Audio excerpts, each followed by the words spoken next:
Profiles and cowardice. Trump's biggest GOP critics come crawling back. On an ordinary calendar, there are 4 seasons. On a Republican political calendar, there are only 2. Book season, when members of former administrations demonstrate their willingness to call out their ex-bosses in hopes of making a bestseller list, and election season. That second one is when, like the swallows returning to Capistrano, Republican critics of Donald Trump flutter back to stand dopily at his side. The seasons are definitely changing.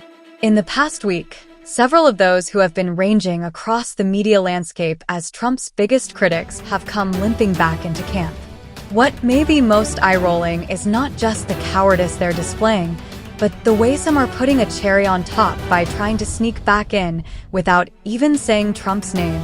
And at the very peak of the chart has to be the man who has the biggest reason to stick to his guns in opposing Trump. Reporter, you have said that you're not endorsing Donald Trump. You also have not ruled out voting for him. Why not? Mike Pence, well, I'll just keep my vote to myself. You know I would never vote for Joe Biden. Pence's effort to dance around the obvious is absolutely farcical. While saying that he can't endorse Trump, based upon the differences the president and I still have over my constitutional duties on January 6th, to being disappointed by Trump's failure to call for a national ban on abortion, all Pence can say is that he won't be voting for Biden. Other than that, he's leaving everyone guessing. Why is Pence moderating his position for the man who cheered on his potential hanging? Maybe Pence still has delusions of seeing his name at the top of the Republican leaderboard in some future election. Dreams die hart. The post-Trump book season was an especially fruitful one, as just about every past member of Trump's cabinet and staff rushed forward to explain how to really know Trump is to really detest him. But whether it's in print or on the air, few former Trumpers have been so willing to bring out the sharp knives as former Attorney General Bill Barr.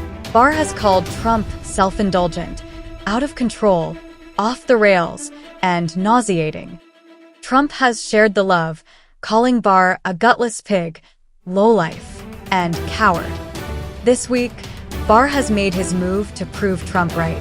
Barr told Bill Hemmer on Fox's America's Newsroom that, given 2 bad choices, I think it's my duty to do the least harm to the country. In my mind, I will vote for the Republican nominee. I will support the Republican ticket.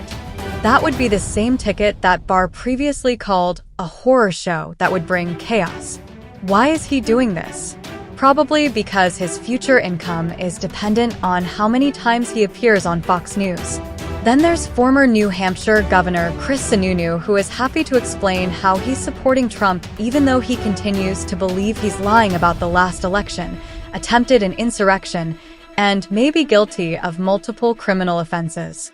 Senator Marco Rubio of Florida is in that video as well, but no one should be shocked that Rubio's extremely malleable spine has bent toward Trump once again. Why are Sununu and Rubio running home to Trump? Does anyone care? In between book season and campaign season, there was a brief, barely noticeable event called primary season. Some of those who took part in the festivities came back to Trump mumbling and downcast, like Ron DeSantis. Others reached new heights of sycophancy. Seriously, is Vivek Ramaswamy at the top of this scale, or do you have to hand it to Tim Scott? There do remain a few holdouts. Chris Christie, who achieved his astounding 35 votes in the Iowa caucus as the anti-Trump Republican, has yet to find the phrase that allows him to support Trump without actually saying the name. Neither has the considerably more successful Nikki Haley. But don't be surprised if they find a way. After all, in a party where the only platform is whatever Trump says, there's no room for a Republican who doesn't support Trump. Even if they hate him, Trump's fine with that. He hates them too.